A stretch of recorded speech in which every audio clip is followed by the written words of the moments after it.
Hallelujah. जबकि हम सब अपने पैरों पे खड़े हैं, तो आइए हम अपनी अपनी बाइबल को खोलेंगे। संत मत्ती की अंजील 18 अध्याय उसकी 6, 7 और 8 आयत को पढ़ेंगे। संत मत्ती की अंजील 18 अध्याय।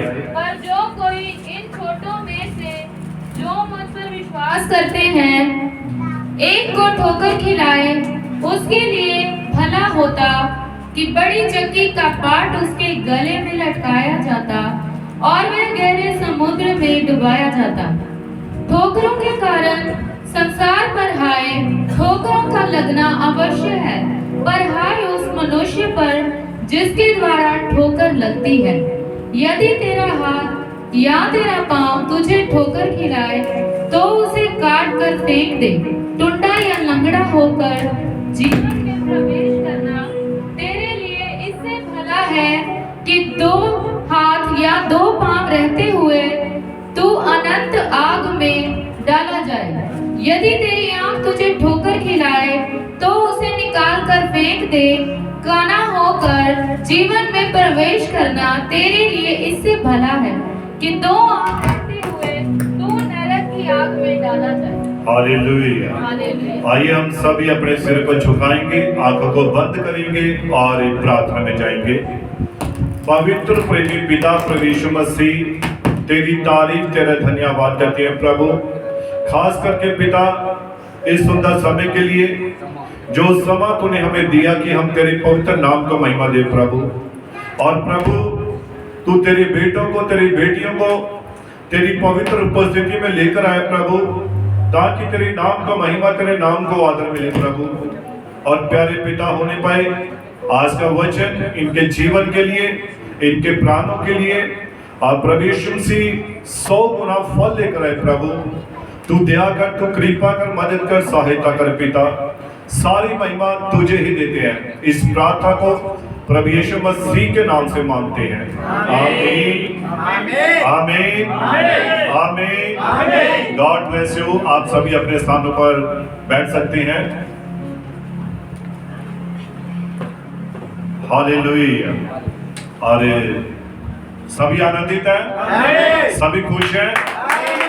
जब प्रभु की उपस्थिति में हम होते हैं तो हम हमेशा आनंदित और खुश रहते हैं। हालेलुया। और भाई साहब भी जब गीत गा रहे थे, उन्होंने एक बात कही थी, और किस किस ने वो बात नोट की थी? कुछ हो रहा था, भाई ने कुछ कहा था गीत से पहले, स्टार्टिंग से पहले किसी के बारे में कोई बात की थी।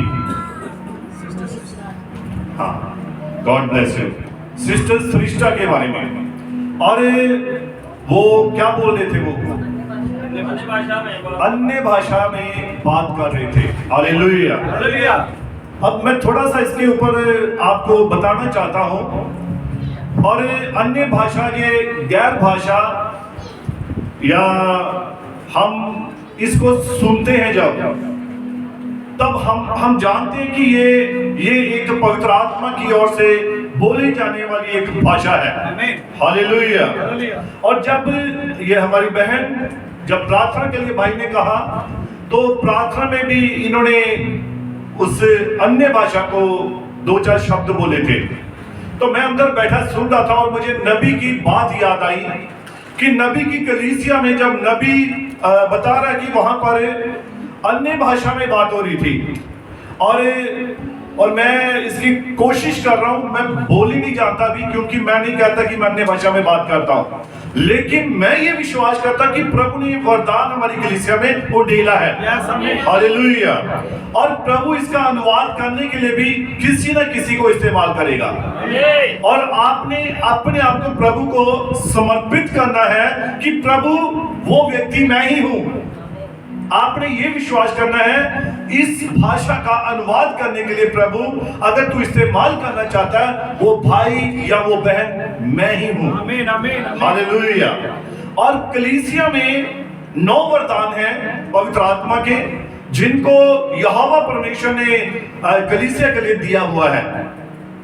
और इससे पहले कि ये वरदान या दान हमें मिले, हमें अपने आप को प्रभु को पूरी तरह से समर्पण करना होता है, तब ही ये वरदान हमारे ऊपर उड़ेले जाते हैं। तो मैं नबी का संदेश पढ़ रहा था, तो यहाँ पर नबी कहता है कि एक मनुष्य अन्य भाषा बोल रहा था, और यहाँ पर नबी ने उस अन्य भाषा को बोला भी है, बताया है बोलकर भी ये शब्द बोले जा रहे थे। अब जैसा कि बहुत सारी भाषाएं बोली जाती हैं, बहुत सारे जो लोग हैं अन्य भाषा में बात करते हैं, तो जैसा कि पिछले सप्ताहों में भी मैंने बताया था, जो प्रचार किया था कि बिना परखे बिना जाने किसी को जज मत कीजिए, और से द गुड एंड सीधा गुड, अच्छा देखो अच्छा बोलो। हमने इन संदेशों में बहुत कुछ सीखा। किस किस ने सीखा कुछ? आमीन आमीन। उसके ऊपर अपने जीवन में ये क्या फार्मूला लागू किया? आमीन आमीन। सीधा गुड एंड सीधा, अच्छा देखो और अच्छा ही बोलो, और बिना देखे बिना जांचे किसी को भी जज ना करो। तो अन्य भाषा में ये मैं थोड़े से शब्द बताना चाहता हूँ जो नबी ने बोले हैं, कलीसिया में बताया भी ये वो शब्द, और ये सचमुच वही शब्द थे जो पवित्र आत्मा उस भाई को उभार रहा था। तो ये शब्द काफी मुश्किल है, और हो सकता है मैं ये बोल भी ना पाऊं, परंतु मैं कोशिश करके बता रहा हूं कि इसको मैंने हिंदी में लिखा इन शब्दों को।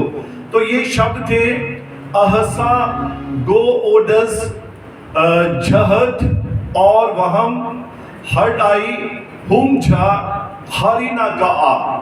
ये शब्द पवित्र आत्मा की वो अन्य भाषा थी जो वो भाई उस नबी की कलीसिया में ये शब्द बोल रहा था। हालेलुया। तो यहाँ पर आगे नबी कहता है, मैं आपको थोड़ा सा हवाला पढ़कर बताना चाहता हूँ ताकि बात क्लियर हो जाए। नबी कहता है ये कोई मनुष्य नहीं था जो बोल रहा था, ये तो परमेश्वर ही था। जी हाँ श्रीमान, कोई मनुष्य उसी प्रकार की बातें नहीं बोलता, मनुष्य तो पवित्र वचनों को ही बोलता है। हालेलुया। अब जैसा कि मैं यहाँ पर जब कभी वचन का मैं प्रचार करता हूँ, वचन को बोलता हूँ, तो इसका अनुवाद मैं नहीं देता, इसका अनुवाद पवित्र आत्मा देता है, और वो आपके हृदय में उस बात को डालता है, उसका प्रकाशन देता है जब सचमुच में ही पवित्र आत्मा आपके हृदय से बात कर रहा होता है। तो वैसे ही नबी कहता है कि ये कोई मनुष्य नहीं होता है जो बोल रहा होता है, ये तो परमेश्वर ही होता है जो आपसे बात कर रहा होता है। हालेलुया। अब देखिए आगे कहा कि मनुष्य तो पवित्र वचनों को ही बोलता है और बताता है, मगर यीशु ने तो पवित्र वचनों में जान फूंक दी थी।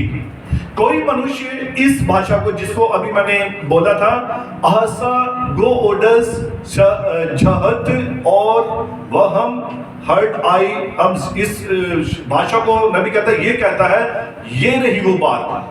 मनुष्य तो सिर्फ यही कह सकता है और पवित्र वचन ऐसा कहता है, परंतु यही है वह सब जो इंसान कर सकता है। परंतु यीशु कह सकता था, मैं और मेरा पिता एक है। ये इसका अनुवाद था। हालेलुया। मैं और मेरा पिता एक है, पिता मुझ में वास करता है, और वह जिसने मुझे देखा है उसने पिता को भी देखा है। कोई दूसरा ऐसा नहीं कह सकता था। हालेलुया। तो इस प्रकार से नबी की कलीसिया में बहुत सारे जो भाई थे, बहनें थी, वो अन्य भाषा में बात करते थे, परंतु वहां पर उनका अनुवादक भी था। हालेलुया। तो ये आपने अब दुआ करनी, आपने प्रार्थना करनी कि प्रभु हमें अन्य भाषा का अनुवादक भी दे। हालेलुया। तो ये बहन भी ये प्रार्थना कर सकते, प्रभु मैं इसका अनुवाद भी करके बताऊं। आप कलीसिया में कोई भी बहन, कोई भी भाई, आप दुआ कीजिए, इससे पहले आप प्रभु को समर्पित कीजिए अपने आप को पूरी तरह से, तब प्रभु गिफ्ट देगा, तब ये वरदान मिलेंगे। हालेलुया। और मैं ये स्पेशल मैं ये नहीं कर रहा, जहां तक मैंने देखा है हमारी बहन का जो जीवन है, वो मैंने अब तक, जब तक से मैं इस बहन को जानता हूं, मैंने कभी कोई निंदा, कोई ऐसी बात कुछ कभी नहीं सुना है। आपने भी देखा होगा। तो प्रभु ऐसे समर्पित हृदयों को ही आशीषित करता है, ब्लेस्ड करता है, आशीषित करता है। हालेलुया।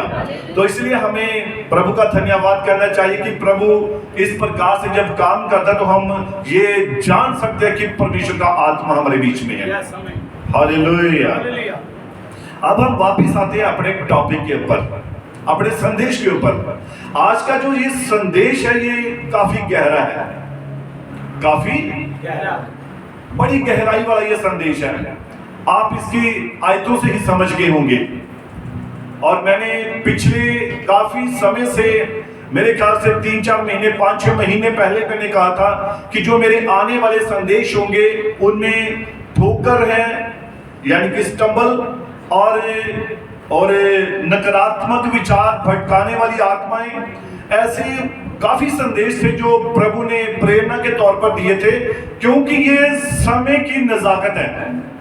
समय के अनुसार हमें इन संदेशों को सुनना, प्रचार करना और हमें जीवन में अपने आप को पाक और पवित्र बनाए रखना बहुत ही जरूरी हो गया है। क्यों? कारण क्या है? कारण कि अब उठाया जाना बिल्कुल नजदीक है। Amen, amen. अब दुल्हन का रैप्चर जो है वो बिल्कुल नजदीक है। हालेलुया। Hallelujah. आप देख रहे हैं कि आपने अब ये जो ग्लोबल वार्मिंग हो रही है, जहां आप चिन्ह देख रहे हैं, आप जगत में, संसार में बातें होते हुए देख रहे हैं, ये सब क्या है? ये सब इस जगत के, संसार के अंत की निशानियां हैं। अब ये संसार, ये जगत खत्म होने वाला है। हालेलुया। अब देखिए, अब इस समय बिल्कुल थोड़ा है, तो इस थोड़े समय में अब हमें क्या करना है? हमें अपने जीवनों को सुधारना है। पर्सनली अपने जीवन को सुधारना है। कहीं मैं किसी के लिए ठोकर का कारण तो नहीं, कहीं मैं किसी को ठेस तो नहीं पहुंचा रहा, कहीं मेरे जीवन से, मेरी बातों से, मेरे देखने से, मेरे बोलने से या मेरे किसी भी काम से कोई हर्ट तो नहीं हो रहा है, किसी को कोई ठोकर तो नहीं लग रही है। ये वो समय है, ये वो घड़ी है जब हमें अब बिल्कुल चौकन्ने हो जाना है। Hallelujah, hallelujah. समझे मेरी बात को? अब ये वो घड़ी है। अब देखिए, अब जितनी उदासी या जितना नीरसपन जीवन में आ रहा है, उतना शायद कभी आया हो। महसूस हो रहा है आपको? कुछ नहीं है संसार। जैसे उपदेशक क्या कह रहा है? वो बोलता है चाहे आपके पास जितनी मर्जी धन दौलत आ जाए, जितना मर्जी जो कुछ हो जाए, परंतु ये सब बेकार है। एक समय ऐसा आ जाता है जब हर चीज हमें बेकार लगती है। आपके आगे जितना मर्जी अच्छा टेस्टी खाना हो, आपको वो भी बेस्वाद लगेगा। आपके पास धन दौलत आ जाएगी, हर चीज आ जाएगी, जिस चीज की आपने बचपन से इच्छा रखी, आपको जब वो मिल जाती है और थोड़े समय के बाद आप कहते हैं अब ये मेरा इसमें मन नहीं लग रहा, या अब ये मुझे इतना, इससे मुझे खुशी नहीं मिल रही। अब ये वो घड़ी, वो समय चल रहा है। हालेलुया। परंतु खुदा का कलाम कहता है जो अंत तक धीरज धरेगा वही बचाया जाएगा। हालेलुया। अब देखिए, खुदा का कलाम, परमेश्वर का वचन, यहां पर संत मत्ती की अंजील 18:6, पर जो कोई इन छोटों में से मुझ पर विश्वास करते हैं, एक को ठोकर खिलाए। अपनी अपनी बाइबल खोलिए, पढ़िए, साथ में देखिए, ऐसे लिखा है जैसा मैं पढ़ रहा हूं। पर जो कोई इन छोटों में से जो मुझ पर विश्वास करते हैं, एक को ठोकर खिलाए, उसके लिए भला होता कि बड़ी चक्की का पाट उसके गले में लटकाया जाता और वह गहरे समुद्र में डुबाया जाता। Hallelujah, hallelujah, hallelujah. समझे आप क्या कहा यहाँ पर यीशु मसीह ने? यानी कि जो कोई इन छोटों में से जो मुझ पर विश्वास करते हैं, एक को ठोकर खिलाए, एक को भी, बहुतों की बात बड़ी दूर है, अगर एक को भी ठोकर खिलाए तो उसके लिए भला होता कि बड़ी चक्की का पाट उसके गले में लटकाया जाता और वह गहरे समुद्र में डुबाया जाता। अब बड़ी चक्की किसने देखी है? बहुत लोगों ने देखी होगी, जहां आटा पीसते हैं और वो बड़े बड़े पत्थर होते हैं और उस दो पत्थर होते हैं आपस में और एक पत्थर नीचे रहता है और वो पत्थर उसके ऊपर घूमता है और वो काफी वजन वाला पत्थर होता है और जब वो घूमता है तो उसके बीच में जब गेहूं डाली जाती है या कोई भी मक्की के दाने डाले जाते हैं तो वो उसे क्या करते हैं, पूरी तरह से पीस के रख देते हैं, पाउडर बना देते हैं। हालेलुया। और वो जो चक्की का पार्ट है उसका वजन क्विंटलों के हिसाब से होता है, बहुत भारी होता है। और आप ये विश्वास कीजिए, आप अगर 20 किलो 30 किलो वजन नहीं उठा सकते हैं, 50 किलो नहीं उठा सकते हैं और वो 1 क्विंटल का या उससे भी भारी जो पत्थर है वो जब व्यक्ति के गले में डाल दिया जाए और उसे समुद्र में डाल दिया जाए तो उसकी क्या कंडीशन होगी? क्या वो ऊपर आएगा? नहीं आएगा। वो पत्थर क्या करेगा? वो पत्थर जब उसके गले में डाल दिया जाएगा तो वो पत्थर उसे समुद्र की गहराई में, समुद्र के तल में नीचे ही ले जाएगा, ऊपर आने नहीं देगा। हालेलुया। तो आप देखिए, अभी मैं जब वचन की खोजबीन कर रहा था तो एक जो काफी बड़ा एक व्यक्ति है जिसको सुकरात है, जिसका नाम सुकरात, शायद आपने नाम सुना होगा। तो उसके पास एक व्यक्ति आया और उसने कहा, जीवन में सफलता का रहस्य क्या है? जीवन में सफलता का रहस्य क्या है? और वो बड़ा ही एक ऐसा बुद्धिमान व्यक्ति था, उसके पास हर बात का जवाब था, सुकरात जिसका नाम था। और वो उस व्यक्ति को बोला कि तू ऐसा कर, तू समुद्र के पास चल और मैं तुझे वहां पर तेरी बात का जवाब दूंगा। अब जवाब किस चीज का वो ले रहा है? सफलता का। हालेलुया। अब उसने क्या किया? उसने उस व्यक्ति को उस गहरी नदी में या उस गहरे समुद्र के पास ले गया और उसने कहा कि समुद्र के बीच में जा। और जब वो व्यक्ति समुद्र के बीच में जाने लगा और वो पानी उसके घुटनों से कमर तक, नाक तक आ गया और जैसे ही वो व्यक्ति आगे बढ़ा और पीछे वो सुकरात गया और उसने क्या किया? उसने जाकर उसके सर को पकड़ा और पानी में डुबो दिया। अब वो सुकरात जो था उसका शरीर काफी मजबूत था, ताकतवर था और उसने उस व्यक्ति के सर को पानी में डुबो के रखा काफी देर और उसने नीचे से छटपटाना शुरू किया कि मैं किसी प्रकार से बाहर निकलूं, लेकिन उसने उसे बाहर नहीं निकलने दिया। उसने उसे पानी के अंदर ही दबा के रखा और जब काफी देर उस पानी के अंदर रहा तो फिर उसने उसे छोड़ा और उसे बाहर लेकर आया और उसने उसे एक सवाल पूछा, सुकरात ने उस व्यक्ति से जो सफलता का रहस्य जानना चाहता था। उसने पूछा कि पानी के अंदर जब तू था तो तेरे मन में सबसे पहले क्या बात आई? तू क्या करना चाहता था? तो उसने जवाब दिया कि मेरे मन में सबसे तीव्र बात, सबसे जो जबरदस्त बात आई वो ये थी कि मैं सांस लूं। हालेलुया। क्या लूं? कि मैं सांस ले सकूं। अब पानी के अंदर आप जानते हैं, जब पानी के अंदर गोते लगते हैं तो क्या कंडीशन होती है? व्यक्ति झट बाहर आता है कि मैं हवा में सांस लूं। तो उसी प्रकार से उस व्यक्ति को उसने पानी में डुबा कर रखा। जब बाहर निकाला, उससे पूछा कि बताओ तुम्हें सबसे पहली तुम्हारे मन में कौन सी बात आई? तो उसने कहा कि ये कि मैं सांस ले सकूं। तो उसने कहा इसी प्रकार से अगर तू अपने जीवन में सफल होना चाहता है तो जिस बात को तूने अपने मन में रखा है उसे इसी प्रकार उसके लिए तुझे इच्छा मन में प्राप्त होनी चाहिए। हालेलुया। हालेलुया। इधर से भी एक आधा पंखा चला दो, यहाँ 2 चल रहे हैं, एक चला दो, इसको बंद कर दो, यहाँ बीच में चला दो पंखा, हाँ इसको चला दो, ये बंद कर दो, कोई बात नहीं।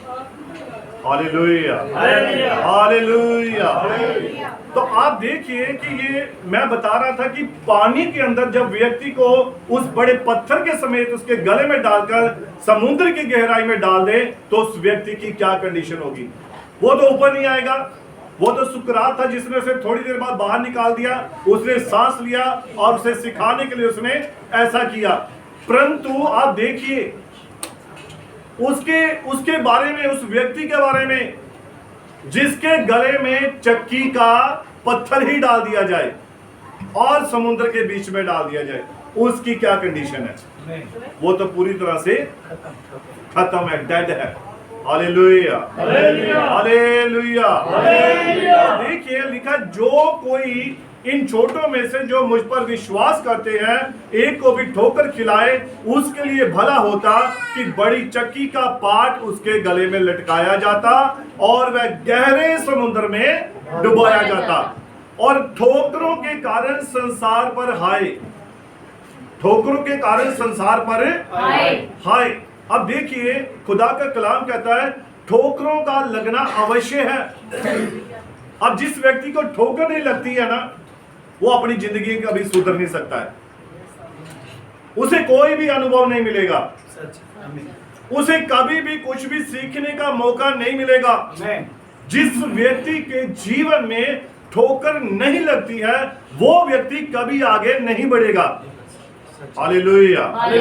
इसीलिए खुदा का कलाम कहता है ठोकरों के कारण संसार पर हाय, ठोकरों का लगना अवश्य है, पर हाय उस मनुष्य पर जिसके द्वारा ठोकर लगती है। ठोकर लगनी जरूर है, परंतु श्रापित है वो व्यक्ति, वो इंसान जिसके कारण ठोकर लगती है। हालेलुया। उसी व्यक्ति के लिए बात लिखी गई है, अगर वो व्यक्ति किसी को ठोकर खिलाता है तो उसके गले में बड़ी चक्की का पाट डालकर समुद्र की गहराई में डाल दिया जाए। हालेलुया। ये मैं इसलिए रिपीट कर रहा हूं ताकि आपको क्वेश्चन समझ आ जाए। समझ आ रहा है आपको?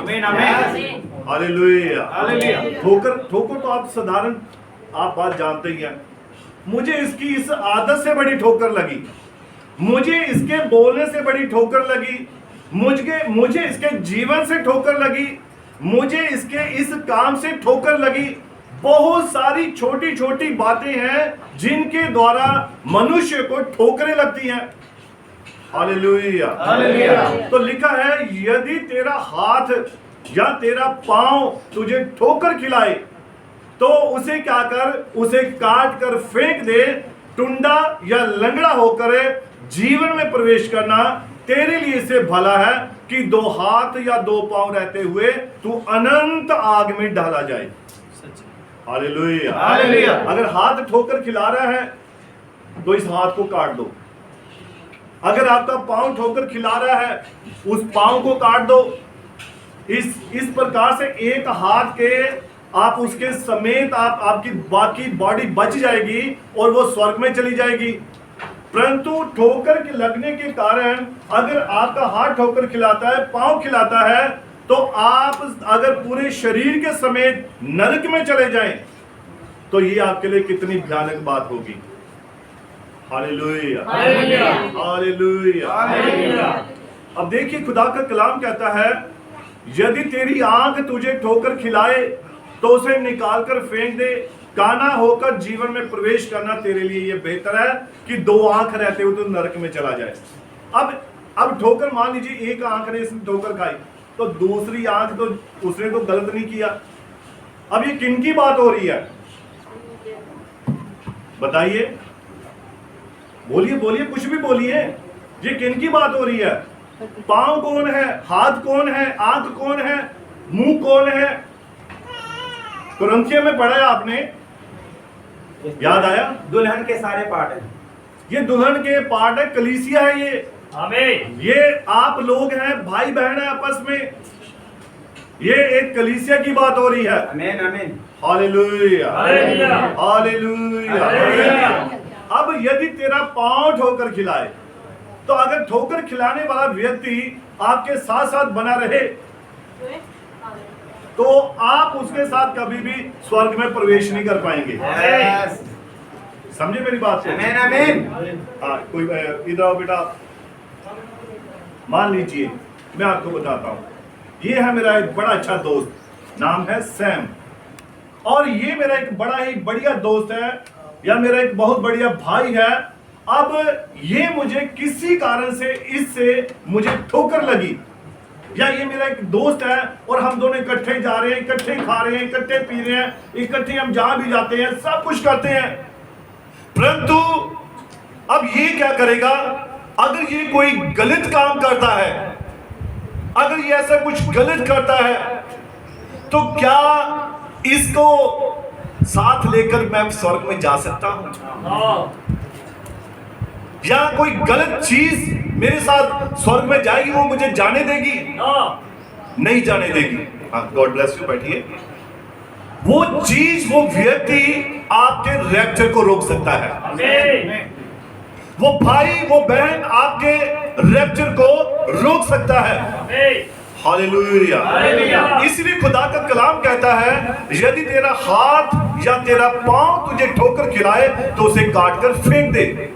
ऐसे व्यक्ति से साथ छोड़ दे जो आपको बात बात पर ठोकर खिलाता है। आमीन, आमीन। हालेलुया। समझे मेरी बात को? फिर चाहे वो कोई भी क्यों ना हो, खुदा का कलाम कहता है, फिर चाहे वो आपके माता पिता भी क्यों ना हो, चाहे वो आपके भाई बहन क्यों ना हो, चाहे वो कलीसिया में कोई भी क्यों ना हो, अगर वो व्यक्ति आपको ठोकर खिला रहा है, आप उसे काट कर फेंक दे, अलग हो जाए उससे। नबी का एक संदेश, एक कोट मैंने डाला था, भाई को मालूम होगा, बच्चों की दोस्ती किन व्यक्तियों के साथ होनी चाहिए, कैसे लोगों के साथ होनी चाहिए, या जो बड़े लोग हैं इनकी दोस्ती किनके साथ होनी चाहिए? जो मसीह में विश्वासी हैं, जो मसीह को मानते हैं, जो परमेश्वर का भय रखते हैं, उनके साथ दोस्ती होनी चाहिए। अब वो दोनों जब एक मन होकर चलेंगे तो जरूर खुदा उन्हें बरकत देगा। Hallelujah, hallelujah. तो इसलिए यहाँ पर यदि तेरा हाथ या तेरा पांव तुझे ठोकर खिलाए तो उसे काट कर फेंक दे। टुंडा या लगड़ा होकर जीवन में प्रवेश करना तेरे लिए इससे भला है कि दो हाथ रहते हुए, नहीं, हम दोनों पक्के दोस्त हैं भाई, हम बड़े अच्छे यार दोस्त हैं, बड़े अच्छे भाई हैं, लेकिन अगर ठोकर लग रही है तो छोड़ दो, काट दो, बाइबल कहती काट दो, उस हाथ को काट दो। हालेलुया। अब होता क्या है, देखिए, अब आपकी खुद के शरीर की बात, ये तो कलीसिया की बात थी या संसार में लोगों की बात थी, अब कलीसिया की बात, अपनी बॉडी की बात देखिए। आपका हाथ चोरी करने के लिए किसी चीज को इस्तेमाल होता है, चाहे वो बायां हाथ चाहे दायां हाथ, उस हाथ को काट दीजिए। अब सचमुच में ये ऐसा नहीं करना, ये तो मैं आपको बता रहा हूं, लेकिन खुदा का कलाम पिछले समय में, पुराने नियम में ऐसा ही था। पुराने नियम में वहां अगर कोई व्यवस्था से व्यक्ति बाहर होता था, किसी का दांत तोड़ते थे, तो अगर जितने नंबर में उसका दांत तोड़ा गया है, वही दांत पूरे इजराइल के सामने, पूरे गांव के सामने उस व्यक्ति का दांत तोड़ा जाता था।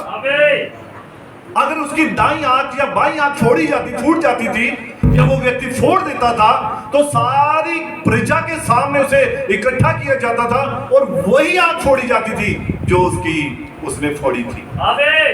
हालेलुया। ये एक इजराइल में एक नियम था, ये खुदा की एक व्यवस्था थी, और यहूदी लोग इसे प्रॉपर पूरा करते थे, डर रखते थे। 66 अध्याय यशायाह की, उसकी आप थोड़ा आयत पढ़िए, 66 अध्याय निकालिए, उसका 5 शायद आयत होगा, यशायाह है। तुम जो यहोवा का वचन सुनकर थरथराते हो, तुम जो यहोवा का वचन सुनकर थरथराते हो, यहोवा का वचन सुनो, यहोवा का वचन सुनो। अब देखिए, आज डर लगता है कभी खुदा का कलाम सुनकर? मेरे ख्याल से आज डर नहीं लगता किसी को। कारण पता क्या है? आज इतने सारे प्रचारक, इतने सारे यूट्यूब पर आ गए कि अब वचन जो है साधारण हो गया है। अब वचन का भय नहीं रहा, वचन का डर नहीं रहा, ऐसा ही है। हालेलुया। थोड़ा सा हाँ ना में जवाब देते रहना है। आमीन, आमीन। ऐसा ही होता है ना। अब वचन, लेकिन खुदा का कलाम यहाँ क्या कहता है? तुम जो यहोवा का वचन सुनकर थरथराते हो, यहोवा का वचन सुनो। यानी कि वचन जब खुदा का आता है, कलाम जब आता है, तो हमें उससे पूरी तरह से डरना चाहिए। लेकिन आज ये डर हमारे जीवन में नहीं है, आज खुदा का भय हमारे जीवन में नहीं है। इसीलिए खुदा का कलाम कहता है, नबी कहता है, हमारे जीवन में हमारी आशीषें नहीं है, हमारी बरकतें नहीं है। Hallelujah, hallelujah, hallelujah, hallelujah. अब देखिए, खुदा के कलाम का डर मानना, भय मानना, ये हमारे लिए आशीष और बरकत का कारण बनता है। आमीन, आमीन। आमीन। तो इसीलिए हमें परमेश्वर के वचन को सुनकर क्या करना है? थरथराना है। यस। अब ये नहीं कांपने लगे ना, खुदा का कलाम मानने वाले डर के। थरथराने का मतलब है आपने वचन को पूरे ध्यान से सुनना है यस। और उसे प्रॉपर रीति से ग्रहण करना है Yes. और उसे पूरा भी करना है। आमीन। यहूदी यही तो करते थे, आमीन। उनके पास व्यवस्था थी और वो परमेश्वर के वचन को जब सुनते थे, और लिखा है कि वो पूरी तरह से ऐसे खड़े होते थे या इस प्रकार से सुनते थे कि खुदा ही उनसे बातें कर रहा है। आमीन। Hallelujah, hallelujah. जब वो वचन की पोथी खोल कर पढ़ी जाती थी, बोली जाती थी, तो लोग थरथराते थे, आमीन। उनके मनों में डर आता था, आमीन। उनके मनों में भय आता था। आमीन। Hallelujah, hallelujah. हालेलुया। हालेलुया। इसीलिए खुदा का कलाम कहता है, वचन कहता है, आज परमेश्वर का डर जो है हृदय में नहीं पाया जा रहा। आमीन। लेकिन जरूरी क्या है? परमेश्वर का भय मानना। Hallelujah, hallelujah. हालेलुया। हालेलुया।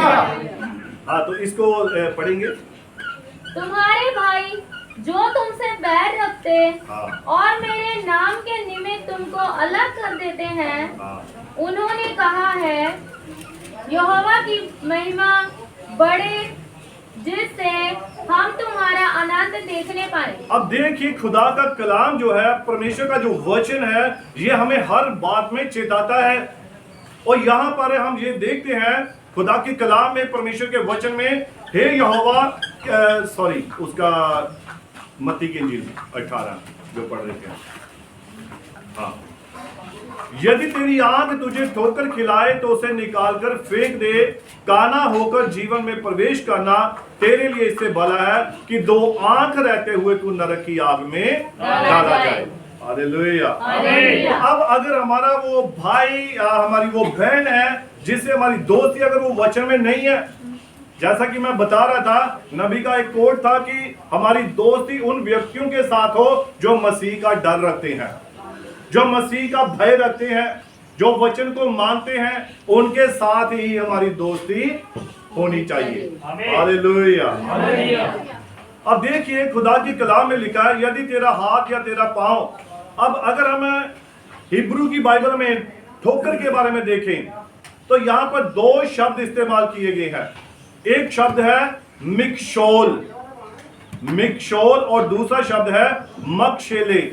ये जो इब्रानी भाषा में है, हिब्रू में है, ये है ठोकर का कारण। और नए नियम में ग्रीक में दो शब्द हैं, ये है प्रोस्कोमा और स्कैंडलान। स्कैंडलान जो है, ये दो शब्द हैं। और देखिए, ठोकरों का कारण जो है ये पाप है। ठोकर का कारण क्या है? पाप है। पाप है। ठोकर किसके कारण लगती है? पाप के कारण। अब देखिए, ठोकरों का कारण पाप होता है, खासकर मूर्ति पूजा, जो किसी को भी सच्ची उपासना से दूर कर देती है। अब देखिए, ठोकर इतनी खतरनाक है, इसीलिए इसकी इतनी भयंकर सजा है। और वो सजा क्या है कि बड़ी चक्की का पाट उस व्यक्ति के गले में डालकर समुद्र की गहराई में डाल दो। ये है जिस व्यक्ति से ठोकरें लगती है। पाप और बुराई, जब कोई व्यक्ति परमेश्वर के वचनों को नहीं मानता या गलत कार्य करता है, तो वो ठोकर खाता है। हालेलुया। हालेलुया। वचन को ना मानना ही ठोकर है। सच। आमीन। वचन को ना मानना ही ठोकर है। ठोकर है। हालेलुया। हालेलुया। और ये पाप है, दूसरों को नुकसान। जब कोई व्यक्ति अपने व्यवहार से या अपने कामों से दूसरों को ठोकर खाने पर मजबूर करता है, तो वो व्यक्ति भी ठोकर खाता है। अब धार्मिकता के विषय में देखिए, पवित्र वचन बाइबल में धर्मी लोग भी ठोकर खा सकते हैं। अब बहुत बार क्या होता है, हम सोचते हैं कि नहीं हम तो समय से प्रार्थना करते हैं, हम समय से दुआ करते हैं, चर्च जाते हैं, हम ठोकर नहीं खा सकते हैं। हालेलुया। हालेलुया। परंतु खुदा का कलाम कहता है, बाइबल में लिखा है कि धर्मी लोग भी ठोकर खा सकते हैं, लेकिन वह गिरेंगे नहीं, क्योंकि परमेश्वर उन्हें सहारा देता है। धर्मी व्यक्ति भी ठोकर खा सकता है, परंतु वो गिरेगा नहीं, Yes. क्योंकि परमेश्वर उनके हाथ को पकड़ के रखता है। आमीन आमीन आमीन। Hallelujah hallelujah. हालेलुया। हालेलुया। अब देखिए परमेश्वर की योजना क्या है। कभी कभी ठोकर खाना धर्मी जन के लिए परमेश्वर की एक योजना होता है। समझे मेरी बात को? आपने मेरे पसीने की तरफ नहीं देखना है कि पास्टर जी को पसीना आ रहा है, कोई बात नहीं, मुझे अच्छा लग रहा है कि खुदा के कलाम के लिए पसीना तो निकल रहा है। Hallelujah hallelujah. और देखिए पवित्र वचन में लिखा, कभी कभी ठोकर खाना धर्मी जन के लिए परमेश्वर की योजना का हिस्सा हो सकता है, जो लोगों को अपनी सच्चाई और प्रेम की ओर ले जाता है। हालेलुया। अब देखिए ठोकर लगने पर या तो हम सुधर जाते हैं या हम बिगड़ जाते हैं।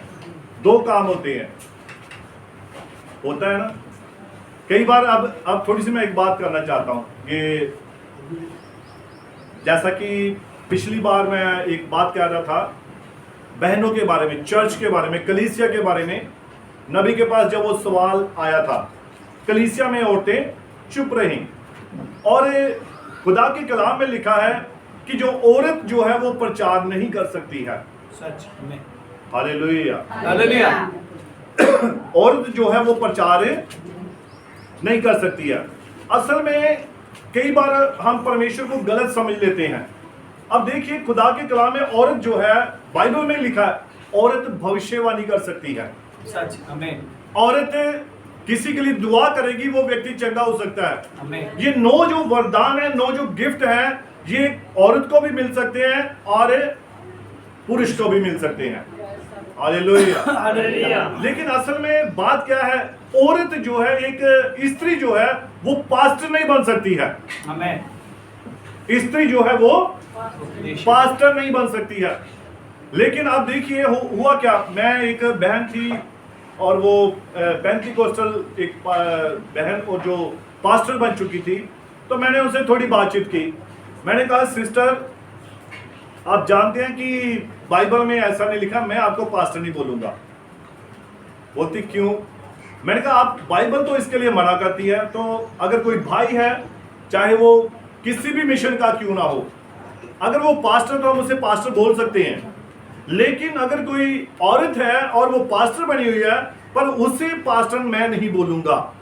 हालेलुया। हालेलुया। तो इसका क्या कारण है? तो मैंने कहा भाई खुदा का कलाम कहता है, वचन कहता है कि औरत पास्टर नहीं बन सकती है। अरे वो एक बहुत बड़ी लेडी प्रचारक है, आप सभी जानते हैं, सभी जानते हैं आप। बोलती हो उसको देखो, वो भी तो पास्टर बनी हुई है, और उसको देखकर कितनी औरतों ने ठोकर खाई है, कितनी बहनों ने ठोकर खाई है। सच। तो मैंने कहा सिस्टर, आपने भी उससे ठोकर खाई है, आपने भी ठोकर खाई है। जो बात वचन मना करता है, हमें उसे बिल्कुल भी पूरा नहीं करना है। जिस बात के लिए वचन की मनाही है, उस बात को हमें नहीं करना है। हालेलुया। हालेलुया। अब लोग पता है उसका जवाब, अरे नहीं देखो उसकी मिनिस्ट्री तो पूरे वर्ल्ड में फैली हुई है। मैं हाँ फैली है, वो फैल सकती है भाई। इस्बल की भी तो मिनिस्ट्री पूरे वर्ल्ड में फैली हुई है। सच। आमीन। इस्बल की भी तो मिनिस्ट्री फैली हुई है, वो पूरे वर्ल्ड में है। जानते हैं उसकी मिनिस्ट्री क्या है? सबसे ज्यादा। आप निकालिए यशायाह 3:16, उसकी मिनिस्ट्री देखिए। मैं आपको बताता हूं, ये सिर्फ मैं आपको एक समझाने के लिए बात कर रहा हूं। आपने वचन का मिलान करना है। आज खुदा का कलाम कहता है, वचन कहता है, बहुत सारे लोग जो हैं वो रंग बिरंगी शिक्षाओं में फंस चुके हैं, लेकिन खुदा का कलाम हमें उसमें से बाहर निकालता है। यशायाह की पुस्तक 3 उसकी 16 पढ़ेंगे। यहोवा ने ये भी कहा है, हाँ, क्योंकि सिय्योन की स्त्रियां घमंड करती क्योंकि सिय्योन की स्त्रियां क्या करती हैं? घमंड करती हैं और सिर ऊंचे किए आंखें मटकाती और सिर ऊंचे किए हुए आंखें मटकाती और घुंघरुओं को छमछमाती और घुंघरुओं को क्या करती हैं? छमछमाती हैं। छमछमाती हुई ठुमक ठुमक चलती हैं। हाँ, पढ़िए। इसीलिए प्रभु यहोवा उनके सिर को गंजा करेगा। इसीलिए यहोवा क्या करेगा? उनके सिर को गंजा करेगा। अब एक बात देखिए, ध्यान सुनिए। पुराने समय में पता क्या बुजुर्ग औरतें होती थी, वो कहती थी हमारी बहू आएगी तब बहू के पाँव में क्या होनी चाहिए? पायल होनी चाहिए। चलो, इनके कुछ लॉजिक थे, ये बात की बातें, ये कभी फुर्सत के समय में जब होगा तो तब मैं आपको समझाऊंगा ये कारण क्या था। तो लेकिन उसके पाँव में क्या थे? घुंघरू। उनके पाँव में घुंघरू डाल दिए जाते हैं। हमारी बहू आ रही है, अभी वो जा रही है, आ रही है, जा रही है, खाना लेकर आ रही है, पानी लेकर आ रही है, ये सब बातें। और आगे क्या लिखा खुदा के कलाम में, पढ़िए इसको। और उनके तन को उगरवाएगा। और उनके तन को गुरवाएगा। उस समय प्रभु हाँ। घुंघरुओं, जालियों, चंद्रहारों। ये है किसकी मिनिस्ट्री है? ये इजबल की मिनिस्ट्री है। ये क्या है? इजबल की, इजेबेल जो थी, जो अहाब की पत्नी थी, और उसने ये अपनी मिनिस्ट्री लेकर आई थी। और वो मिनिस्ट्री क्या पढ़िए? उस समय प्रभु घुंघरुओं, हाँ, जालियों, चंद्रहारों, हाँ। झुमकों, किसको? कड़ों, घुंघरुओं को, चंद्रहारों को, झुमकों को पढ़िए। कड़ों, हाँ, घूंघटों, हाँ जी, पगड़ियों, हाँ, पैतरियों, हाँ जी। पटकों, पढ़िए। सुगंध पात्रों, हाँ, गंडों, ये परफ्यूम, अंगूठियों, सुगंध पात्र, इत्र जो है ना, ये भी सब चीजें, यानी कि पूरा का पूरा ब्यूटी पार्लर, ये है इजबल की मिनिस्ट्री। अब मैं सीधे स्पष्ट शब्दों में बताऊं तो ये अब अगर उस लेडीज को हम देखें तो उसका पहरावा कैसा है, उसके कपड़े कैसे हैं, वो बहुत सारी स्त्रियों के लिए एक ठोकर का कारण है। Hallelujah, hallelujah. मेरी बात को समझ रही हैं? आमीन, आमीन। हमने अपना सुधार करना है, हमने देखना है क्या ये वचन के साथ ये बातें मिलान होती हैं। हमने वचन के साथ देखना है। आमीन। खुदा ने हमें ये बाइबल इसीलिए दी है कि हम बाइबल को पढ़ें, समझें और देखें क्या ये इसके साथ ये बात मिलान हो रही है, आमीन। क्या ये बात या ये काम इसके साथ सेट हो रहा है। अगर नहीं हो रहा है तो वो बाइबल से बाहर की बात है। अगर वो इसके साथ फिट हो रहा है तो इसका मतलब ये पूरी तरह से खुदा का कलाम है। यस, आमीन। Hallelujah, hallelujah. Hallelujah, hallelujah. तो यानी कि उस बहन को जब मैंने कहा सिस्टर जी आप भी ठोकर खा रहे हैं, तो उसने आपको क्या खिलाई है? ठोकर खिलाई है। तो इसीलिए आप उसको बोलती नहीं, उसकी मिनिस्ट्री देखो। मैंने मिनिस्ट्री बहुत बड़ी है, बहुत ज्यादा काम हो रहा है। वो दुआ करती है, मैं दुआ आप भी करते हैं, क्या रोगी चंगे नहीं होते? वो चमत्कार करते हैं, मैं क्या आप नहीं करते चमत्कार? जब आप दुआ करते हो, आप प्रार्थना करते हो, तो क्या रोगी चंगे नहीं होते हैं, बीमार चंगे नहीं होते हैं? मैं ये सब बातें खुदा के जो कलाम के जो बाहर हैं, परमेश्वर उन्हें कभी भी ग्रहण नहीं करेगा। Yes, hallelujah, hallelujah. परंतु जो बात खुदा के वचन के अनुसार है, वो बात आपके लिए, आपके परिवार के लिए, आपकी जिंदगी के लिए, आपकी तरक्की के लिए आशीष और बरकत ही लेकर आएगी। आमीन। Hallelujah, hallelujah. हालेलुया। हालेलुया। अब देखिए, ये जो ठोकर है ये बहुत ही भयंकर होती है। किसी व्यक्ति से भी, किसी भी बहन से भी, किसी भी और से भी आपको ठोकर लग सकती है, और संसार ठोकरों से भरा हुआ है। Hallelujah, hallelujah. हालेलुया। हालेलुया। संसार किससे भरा हुआ है? ठोकरों से भरा हुआ है। अब देखिए, ठोकर लगने पर या तो हम सुधर जाते हैं या फिर हम बिगड़ जाते हैं। अब ध्यान दें, अगर चमत्कार नहीं हो रहे हैं तो ये आपका अविश्वास है। सच, आमीन। अगर चमत्कार नहीं हो रहे तो ये आपके अविश्वास के कारण है। सच। Hallelujah, hallelujah. और अगर चमत्कार हो रहे हैं तब भी आपका विश्वास है। आमीन। अब मत्ती के इंजील में पढ़ते 13 अध्याय उसकी 53 आयत पढ़ेंगे। यहाँ पर यीशु मसीह लोगों के लिए ठोकर का भी कारण था। पढ़िए इसको, संत मत्ती की इंजील 13 अध्याय उसकी 53, 54, 55 और जब यीशु ये सब दृष्टांत कह चुका तो वहां से चला गया और अपने नगर में आकर उनके आराधनालयों में उन्हें ऐसा उपदेश देने लगा कि वे चकित होकर कहने लगे, उसको ये ज्ञान और सामर्थ्य के काम कहां और से जब मिले? प्रभु यीशु मसीह अपने गांव में, अपने नगर में आया तो वहां पर जब यीशु मसीह प्रचार कर रहा था और जो बातें वो बोल रहा था, वो बातों को सुनकर लोग हैरान हुए। और ये इसको ज्ञान कहां से मिला, ये बातें इसे कहां से आई, किसने ये बातें दी? लोग उसकी इन बातों से हैरान हुए। पढ़िए आगे, क्या ये बढ़ई का बेटा नहीं? क्या ये बढ़ई का बेटा नहीं? ये ठोकर खाए किससे? यीशु मसीह से ठोकर खा रहे हैं। हालेलुया। और अब आपका सवाल हो सकता है, तो अब यीशु मसीह के गले में क्या वो डाल दे चक्की का? यीशु मसीह लिखा है ठोकर खाने की चट्टान, यस, ठोकर खाने का पत्थर। ये वो ठोकर नहीं है, ये आपके सुधार के लिए है। आमीन। हालेलुया। हालेलुया। इसलिए मैंने कहा ना भी, या तो ठोकर लगने से आप सुधर जाएंगे या ठोकर लगने से आप बिगड़ जाएंगे। दो काम, दोनों में से एक काम तो होगा।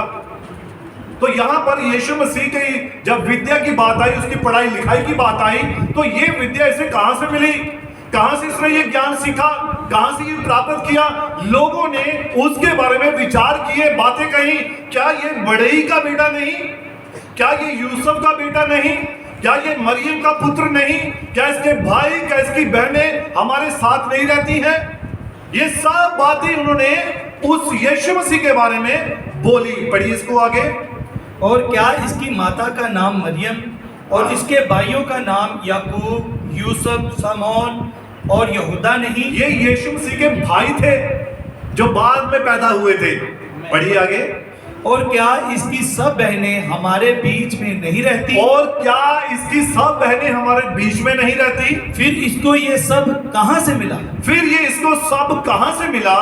इस प्रकार उन्होंने उसके कारण ठोकर खाई। इस कारण उन्होंने यीशु मसीह से क्या खाई? ठोकर खाई। पढ़िए। पर यीशु ने उनसे कहा, हाँ। भविष्यदाता का अपने देश और अपने घर को छोड़ और कहीं निरादर नहीं होता। अब भविष्यद्वक्ता जो है या एक नबी है, उसका अपमान कहां होता है? उसके अपने ही घर में होता है। अब मान लीजिए आपकी पत्नी, इसको एक गिफ्ट मिल गया है, खुदा की ओर से एक वरदान मिल गया है भविष्यवाणी का, ये चंगा करने का। अब पति जो है या पति को मिल गया है, अब दोनों के बीच में क्या होगा? अगर दोनों आत्मिक हैं फिर तो अच्छी बात है, फिर तो उस घर में ब्लेसिंग ही ब्लेसिंग है। लेकिन अगर थोड़ा सा भी अगर फर्क है तो वो क्या कर, तू बड़ी भविष्यवाणी करने वाली, अपने बारे कर है, अपने बारे देख जरा, जाती मार, है ना? तो ये क्या है? भविष्यद्वक्ता का ये स्थिति पति के बारे में हो सकती है। तू बड़ा थे बहुत ही प्रचार करता है, या तू बहुत ही ज्यादा भविष्यवाणियां करता है, दस हाँ हुण अगे की होना है, फलाने बारे दस, फलाने बारे दस। ऐसे यीशु मसीह से सवाल किए जाते थे। अब देखिए यहां पर ये क्या है, उसका यीशु मसीह के ऊपर ये गिफ्ट जो वरदान जो है ये मिल सकता है, लेकिन भविष्यद्वक्ता का अपने ही घर में सम्मान नहीं होता है, उसका वहां पर निरादरी होगा। क्यों? ठोकर खाते हैं, वो है तो मेरी पत्नी है तो मेरा घर वाला है ना, उसको तुच्छ जानेंगे। इसी प्रकार से यीशु मसीह ने कहा है कि भविष्यद्वक्ता का या नबी का अपने घर में, अपने गांव में, अपने नगर में उसका आदर नहीं होता है। उसका आदर कहां होता है? दूर होता है, बाहर होता है, दूसरे लोग उसका ज्यादा आदर करते हैं। Hallelujah, hallelujah, hallelujah. तो इसीलिए खुदा का कलाम कहता है यीशु मसीह उन लोगों के लिए ठोकर का कारण था। और ये यीशु यूसुफ का पुत्र, मरियम का पुत्र है। इसके भाई जो हमारे साथ रहते हैं, हम इसे अच्छी तरह से जानते हैं। हालेलुया। जब मेरे बारे में इधर गांव में पता लगा रिश्तेदारों को भी, तो उन्होंने मुझे पता कैसे बोला, और विक्की गल सुन इधर आ, इत्थे बह अद्धा सह काम इदा दा किता। तो जब उन्हें मालूम हो पड़ता कि पास्टर, और चल पास्टर होएगा तू कलीसिया वास्ते, साढ़े वास्ते थोड़ी है। मतलब ये कंडीशन है आजकल, है ना? पास्टर तो तू कलीसिया के लिए है, हमारे लिए थोड़ी। साढ़े वास्ते तू साड़ा भतीजा है, तू साड़ा भांजा है, तू फलाना है फलाना है, ये बातें क्यों? भविष्यद्वक्ता का या एक सेवक का उसके अपने परिवार में सम्मान है। अब मैं ये नहीं कहता कि हमारे में ऐसा रही, मैं उदाहरण बता रहा हूं, यहाँ तो खुदा की कृपा से सब बढ़िया है, सब अच्छा है, और जितने मेरे भाई बहन है वो सब रिस्पेक्ट करते हैं, आप लोग भी जानते हैं, वो सब इस बात को अच्छी तरह से जानते हैं कि ये खुदा का एक सेवक है, और पूरा का पूरा आदर मान देते हैं जितना एक सेवक को देना चाहिए। Hallelujah, hallelujah. तो इसलिए यीशु मसीह ने कहा कि सेवक का, एक भविष्यद्वक्ता का अपने गांव में, अपने नगर में, वहां पर उसका सम्मान नहीं होता, यीशु मसीह का आदर नहीं किया गया, उसे साधारण व्यक्ति समझा गया। तो लिखा है उनके अविश्वास के कारण प्रभु यीशु मसीह वहां पर बहुत सारे लोगों को चंगा नहीं किया उसने, चंगे नहीं हुए लोग। क्यों नहीं हुए? कि वो उसे साधारण जानते थे, आम व्यक्ति जानते थे कि ये तो आम व्यक्ति है भाई, ये साधारण है। पढ़िए इसको आगे। और उसने वहां उनके अविश्वास के कारण बहुत से सामर्थ्य के काम नहीं किए, और उनके अविश्वास के कारण बहुत से सामर्थ के काम नहीं किए, क्योंकि वो उसे वो वाला आदर देते ही नहीं थे, एक भविष्यद्वक्ता का, एक नबी का, एक सेवक का। और जिस वजह से उनके परिवार में, उनके गांव में, उनके घरों में वो वाली आशीष नहीं आती थी जो वो बाकी लोग ले जाते थे। हालेलुया। पिछली बार मैंने एक उदाहरण बताई थी, वो जो शिमोन फरीसी था जिसने प्रभु यीशु मसीह को अपने घर में बुलाया हुआ था, और वो बस परखने के लिए उसने बुलाया था कि मैं देखूंगा कि ये क्या सचमुच में भविष्यद्वक्ता है, क्या ये सचमुच में नबी है। और जब वहां पर उस गांव की एक औरत आई, और जो एक पापी स्त्री थी, और जब उसको मालूम हुआ कि यीशु मसीह वहां आया हुआ है, जबकि यीशु मसीह उस फरीसी के अपने घर में था, यीशु मसीह वहां पर बैठा हुआ था, परंतु फरीसी जो था वो यीशु मसीह से अपनी आशीषों को, अपनी बरकतों को प्राप्त नहीं कर पाया। परंतु जो बाहर से थर्ड पर्सन आया, वो औरत जो थी अपने पापों को क्षमा करवा कर चली गई। यस, आमीन, हालेलुया, हालेलुया। यही कंडीशन होती है।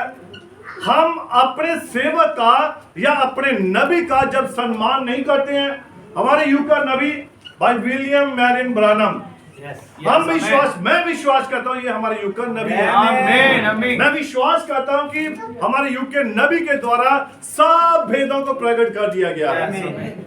और आज अगर हमारे पास जो प्रकाशन मिला है, जो बातें मिली हैं, वो नबी के द्वारा ही हमें मिली है। तो जब तक हम अपने युग के नबी को ग्रहण नहीं करते हैं, तब तक हम फलवंत नहीं हो सकते हैं।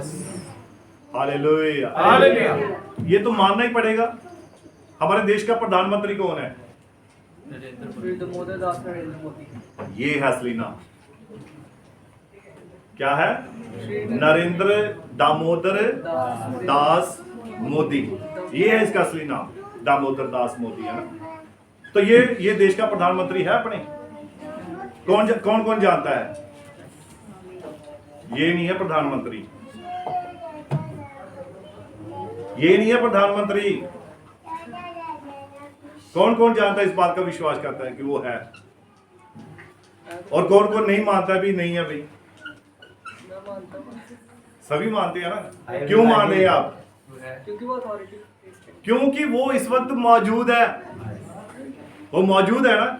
और आपको अब चाहे वो आपके फेवर में है चाहे नहीं है, लेकिन आपको उसे अपना प्रधानमंत्री मानना ही पड़ेगा, मानना पड़ेगा ना, क्योंकि वो हमारे देश का प्रधानमंत्री है।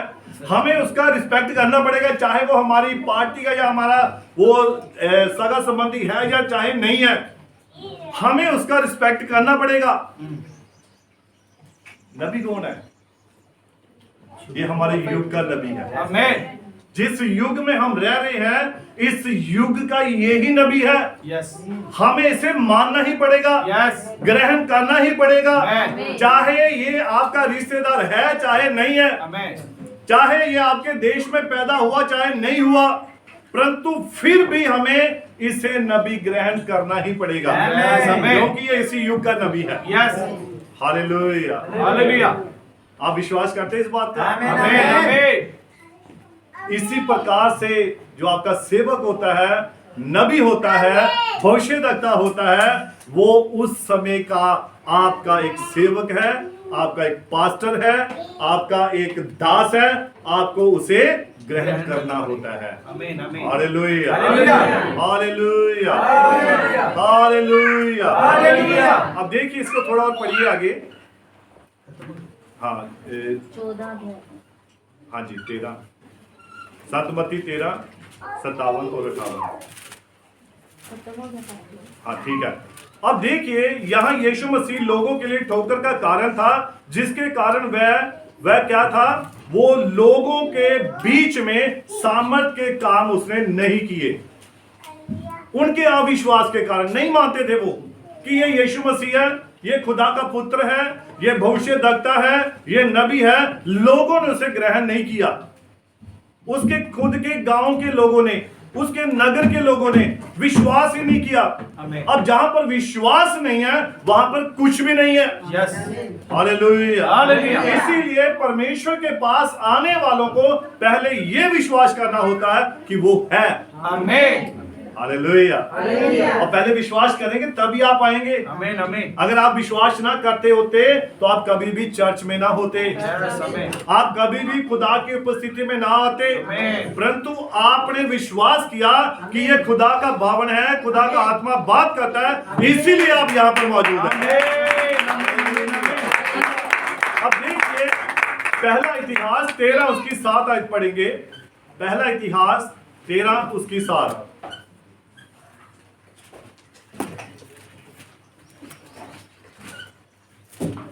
पहला इतिहास। तब उन्होंने परमेश्वर का संदूक एक नई गाड़ी पर चढ़ाकर अबीनादाब के घर से निकाला और उज्जा और अहो उस गाड़ी को हाँकने लगे। दाऊद और सारे इस्राएली परमेश्वर के सामने तनमन से गीत गाते और वीणा सारंगी डफ झांझ और तुरहियां बजाते थे। अब देखिए ध्यान दीजिए यहाँ पर दाऊद राजा जो था, इसने परमेश्वर के संदूक को अपने दाऊदपुर नगर में लाना चाहा। अब इसने जो लाने का जो तरीका था, इसने दाऊद ने सोचा कि परमेश्वर के संदूक को अगर लाना है, भाई ये संदूक ये छोटी बात नहीं है, ये बहुत बड़ी बात है। ये परमेश्वर का वो संदूक है जिसको लेकर जब याजक खड़े हुए थे और कंधों के ऊपर उसको उठाया हुआ था, लाल समुद्र को 2 भाग कर दिया। ये वो संदूक है जो इजरायली प्रजा की आगे आगे चला था और याजक लोग, लेवी लोग इसे अपने कंधों पर उठाते थे और परमेश्वर उनकी अगुवाई करता हुआ उन्हें आगे लेकर चलता था। और दाऊद ये अच्छी तरह से जानता था कि ये वो संदूक है जिसके अंदर हारून की छड़ी है, जिसके अंदर और क्या है, मन्ना है, और क्या इसके अंदर है, इसके अंदर 10 हुक्म है। Hallelujah hallelujah.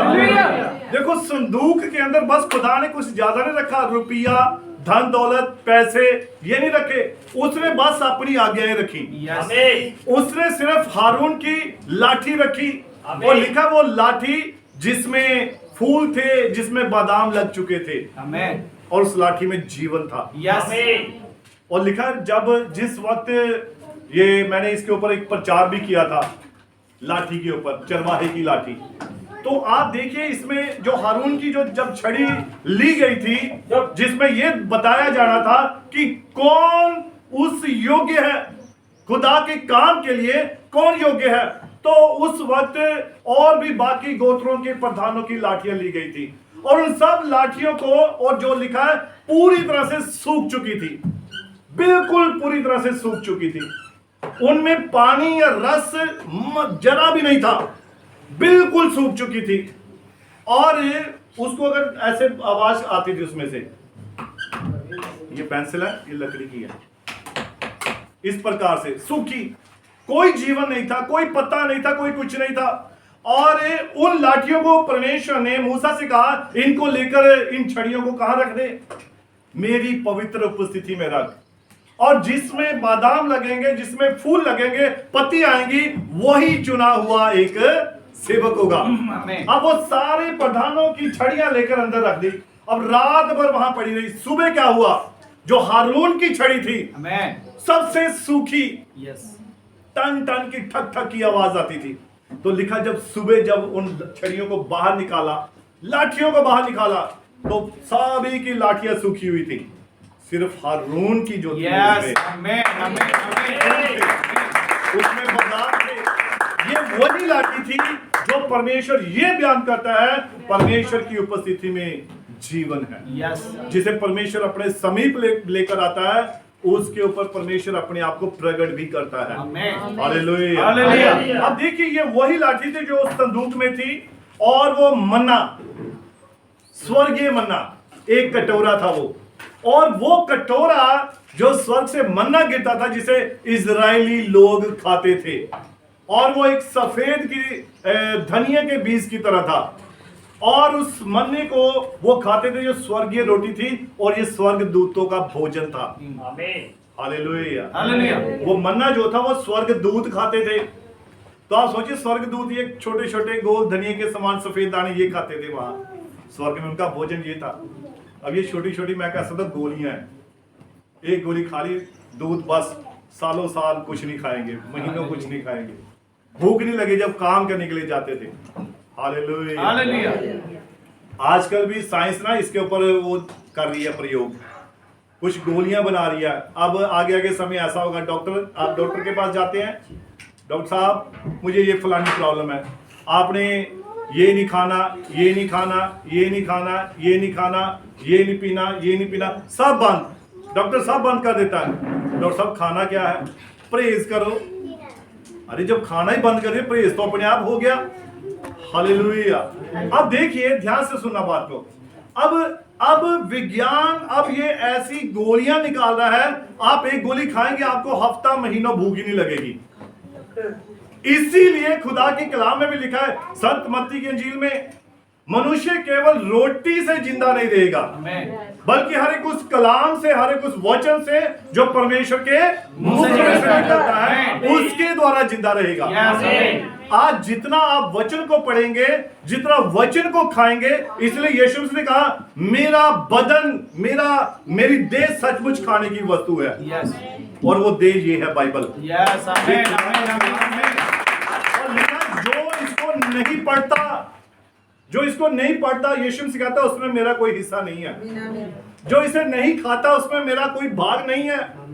तो इसीलिए इस बाइबल को अलमारी की शोभा मत बनाए। अलमारी की शोभा 250 रुपए की, 200 रुपए की, 300 रुपए की, 1200 रुपए की बाइबल, 3 हजार की बाइबल हम ले लेते हैं। शौक आता है, और जब हम ले लेते हैं, घर में ले जाते हैं, और शुरू में 1-2 हफ्ते हम पढ़ते हैं, उसके बाद वही बाइबल अलमारी के अंदर पड़ी हुई होती है, या वो जो घर में कोई कोना होता है वहां पर पड़ी होती है, या बेड की जो होता है धूल होती है उसके ऊपर पड़ी हुई होती है, और उसके ऊपर फिर धूल जमी हुई होती है। बाइबल को ऐसा मत बनाइए। ये परमेश्वर का जिंदा कलाम है, जिंदा वचन है। इसे खोलोगे, परमेश्वर आपसे बात करेगा। Hallelujah, hallelujah. अब देखिए, दाऊद ने उस संदूक को लाने के लिए क्या किया? उसने अपनी समझ का इस्तेमाल किया, और उसने कहा कि ये वो संदूक है जिसमें दूतों का भोजन है, जिसमें हारून की छड़ी है, और जिसमें वो 10 आज्ञाएं हैं जो मूसा को दी गई थी।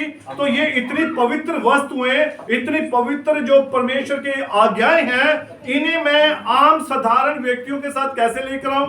तो उसने क्या किया? उसने एक बहुत ही बढ़िया घोड़ा गाड़ी, यानी कि बैलगाड़ी तैयार की। हालेलुया।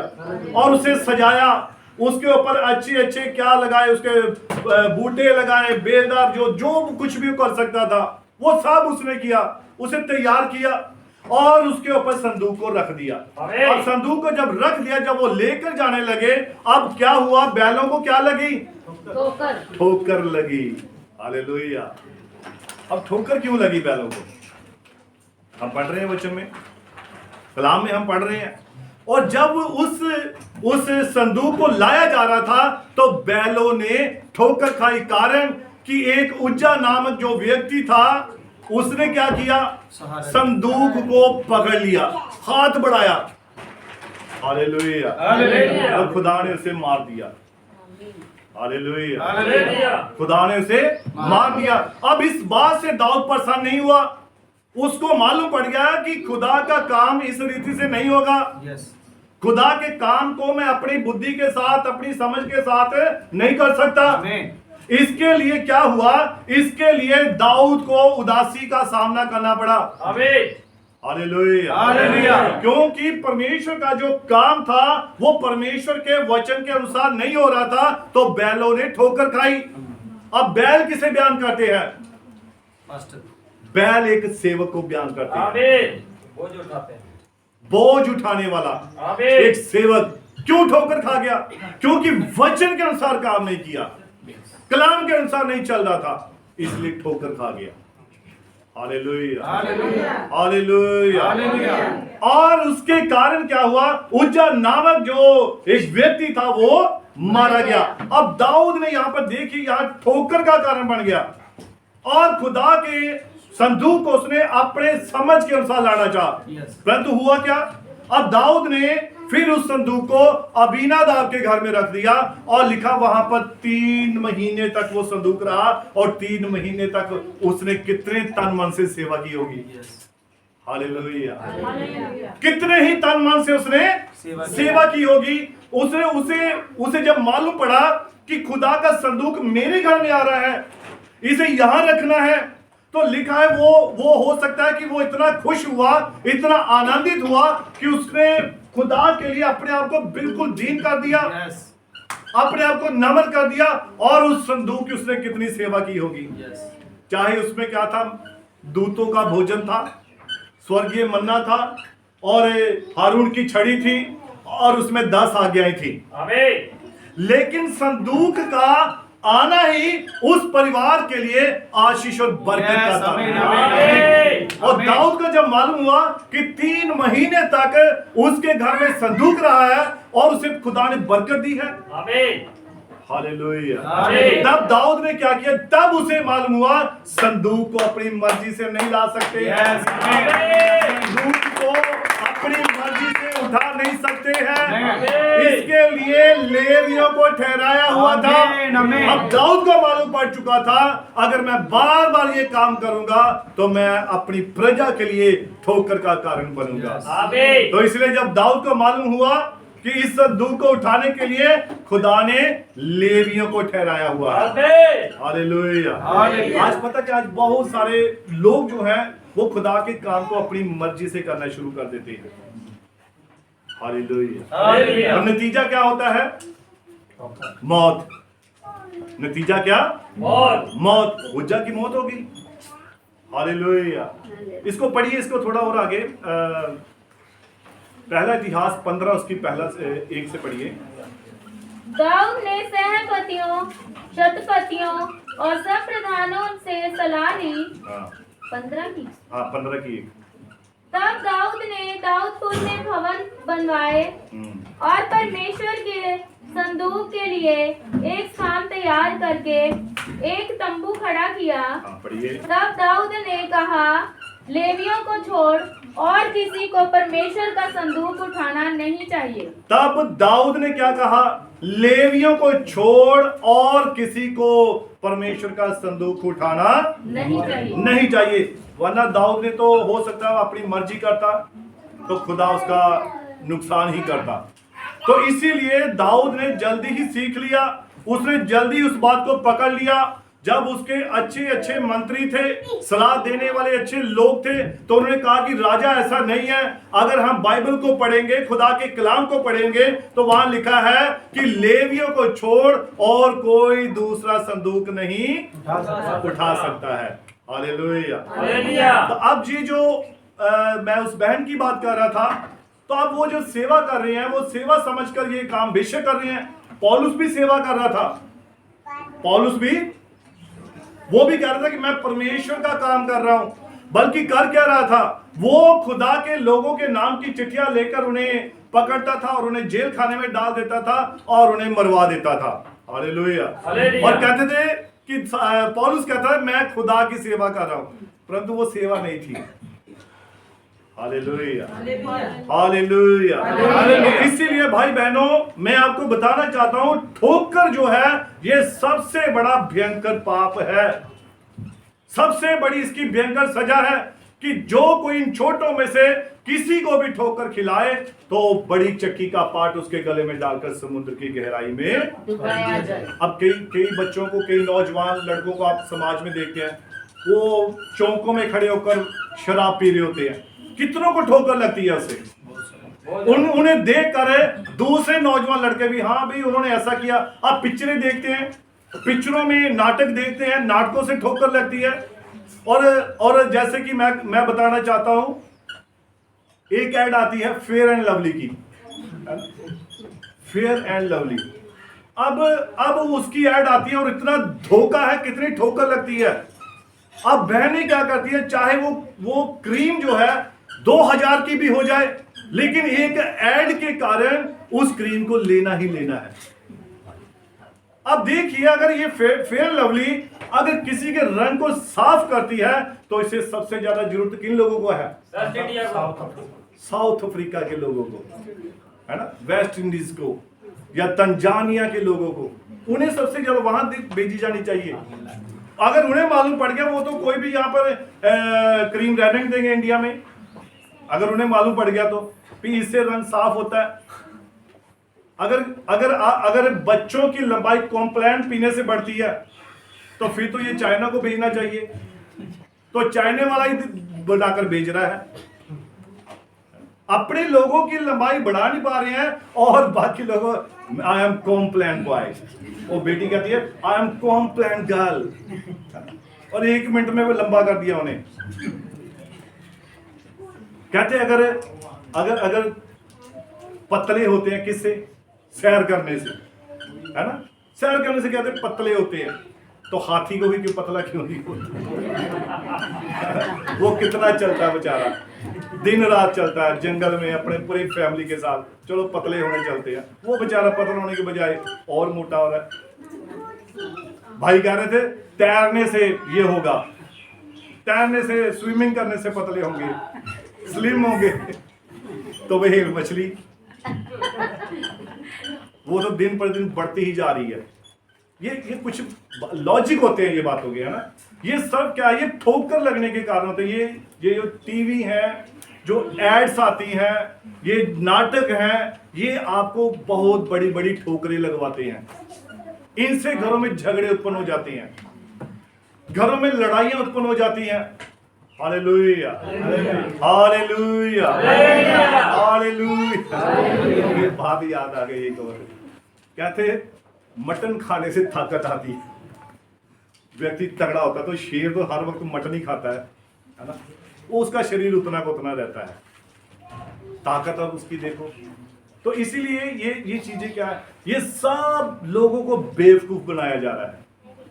लेकिन हमारे पास एक दर्पण है, एक शीशा है, वो बाइबल है। आमीन।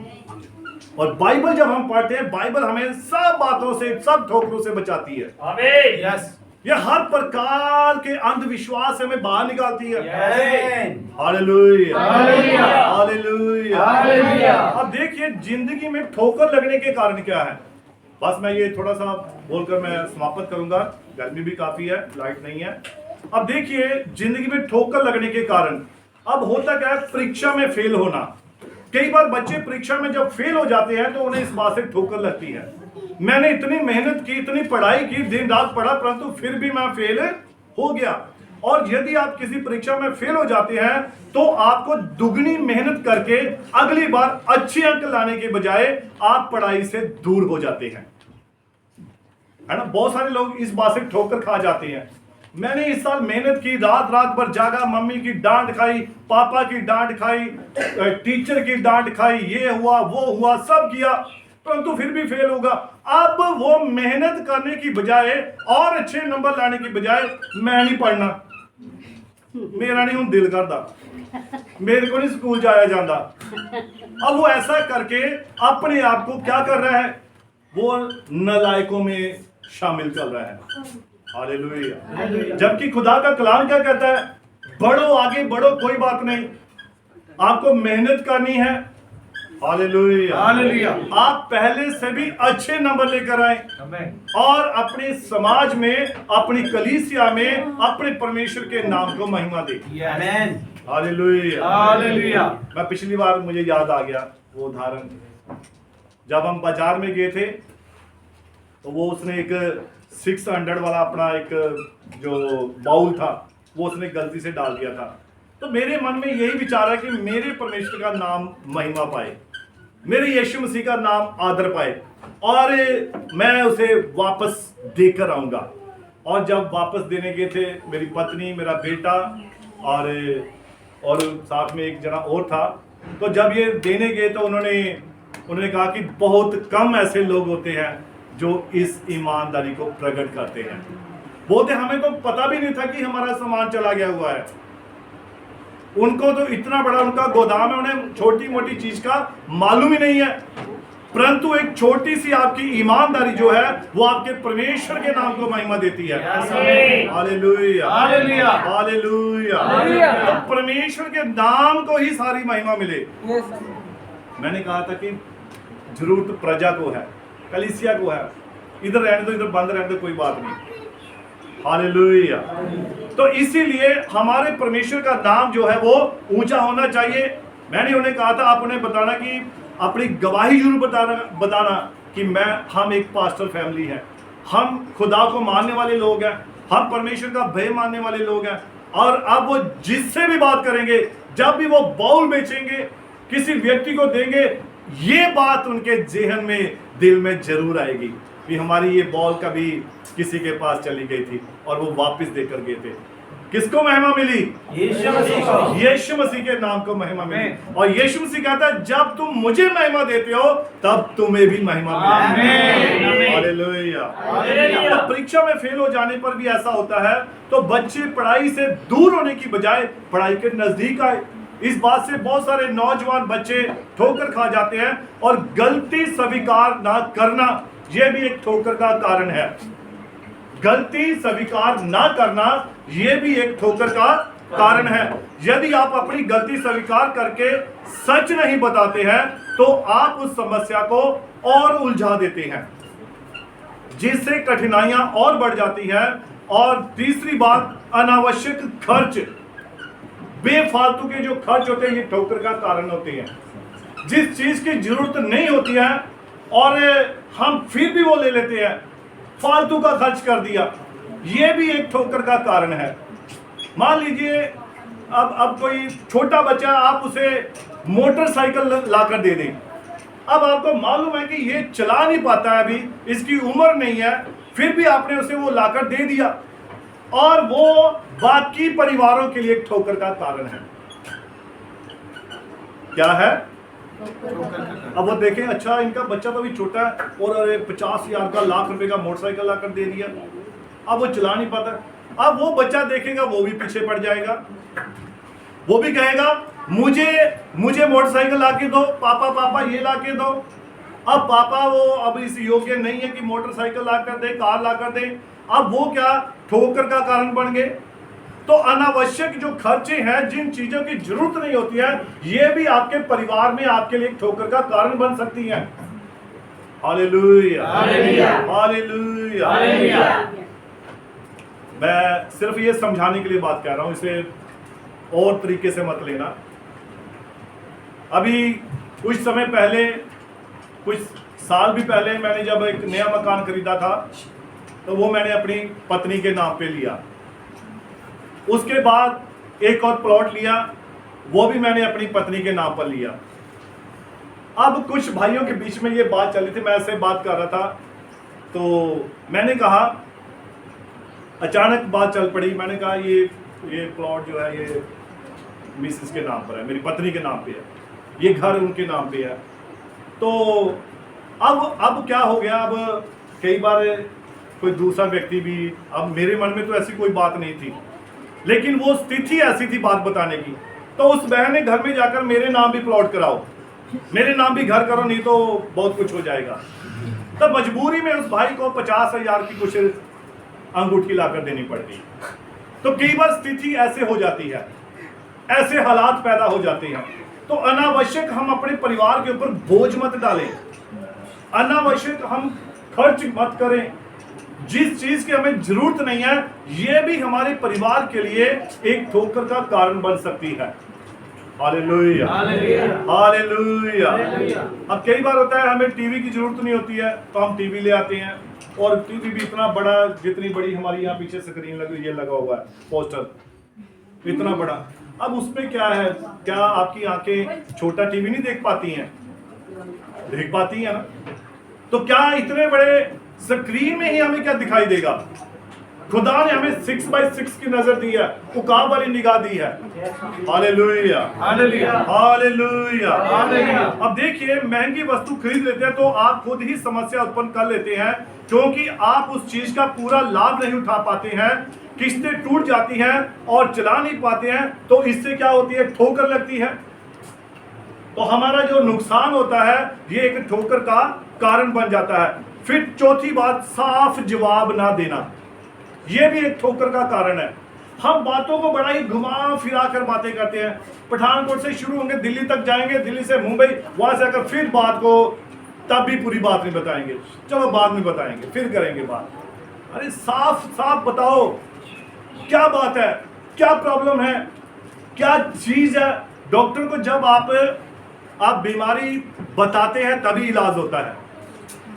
अगर आप डॉक्टर के पास जाएंगे, नबी भी कहता है, आप डॉक्टर के डेवड़ी पर बैठे रहो, सीढ़ी पर बैठे रहो, डॉक्टर जी मुझे ठीक कर दो, और आप ना उसे बताएं कि मुझे प्रॉब्लम क्या है, मुझे किस चीज़ की दवाई चाहिए, वो डॉक्टर कैसे देगा। तो इसीलिए साफ जवाब देना भी ना देना, ये भी एक ठोकर का कारण हो सकता है। यदि आप किसी सवाल का सीधा जवाब देने की बजाय उसे घुमा फिरा कर जवाब देते हैं, तो आप खुद ही समस्या को जटिल बनाते हैं। Hallelujah, hallelujah, hallelujah, hallelujah. और ये बताती है, ये उदाहरणें बताती है कि जिंदगी में ठोकर लगने का मतलब है अपनी गलतियों से सीखना और उन्हें सुधारना। यदि हम अपनी गलतियों से नहीं सीखते हैं, तो हम खुद ही अपने लिए नई समस्याएं पैदा कर लेते हैं। Hallelujah, hallelujah, hallelujah, hallelujah. इसीलिए ठोकरें लगनी जरूरी है। हालेलुया। हालेलुया। तो हमें क्या करना है? हमें खुदा के वचन को पढ़ना है, परमेश्वर के वचन को ध्यान रखना है कि कहीं हमारे जीवन से, हमारी बातचीत से, हमारे देखने से किसी को ठोकर तो नहीं लग रही है। Hallelujah, hallelujah. वचन में लिखा है, अंधे व्यक्ति के आगे पत्थर रखना, ठोकर का पत्थर रखना, ये सबसे बड़ा पाप है। अब कई बार जो छोटे छोटे बच्चे होते हैं, विश्वासी होते हैं, मसीह में नए नए होते हैं, उन्हें मालूम नहीं होता कि बाइबल कैसे पढ़नी है, चर्च में कैसे बैठना है, कैसे क्या काम करना है। तो उनके आगे हो सकता है कई बार हम ठोकर का कारण बन जाए। तो इन बातों का हमें ध्यान रखना है, कहीं हमारे जीवन से किसी को ठोकर तो नहीं लग रही है। हमें इस बात का ध्यान रखना है। तो प्रभु यीशु मसीह के इस पाक कलाम को पढ़े जाने पर, सुने जाने पर बड़ी बरकत मिले, बड़ी आशीष मिले। आइए हम सभी अपने सिरों को झुकाएंगे, आंखों को बंद करेंगे और दुआ में जाएंगे। महान स्वर्गीय पिता प्रभु यीशु मसीह, तेरी तारीफ, तेरा धन्यवाद, तेरा शुक्रिया करते हैं प्रभु, आज के प्रभु यीशु मसीह इस कलाम के लिए प्रभु, आज के वचन के लिए प्रभु। सच में प्रभु हमारी जिंदगी में, हमारे जीवन में कभी भी वो क्षण, वो पल ना आने पाए प्रभु जो किसी के लिए ठोकर का कारण बने प्रभु, बल्कि हम सिर्फ तेरे पाक वचन को देखें, तेरे कलाम को ही देखें और तेरे ही नाम को महिमा दे प्रभु। तू ही दया कर प्रभु, तू ही कृपा कर।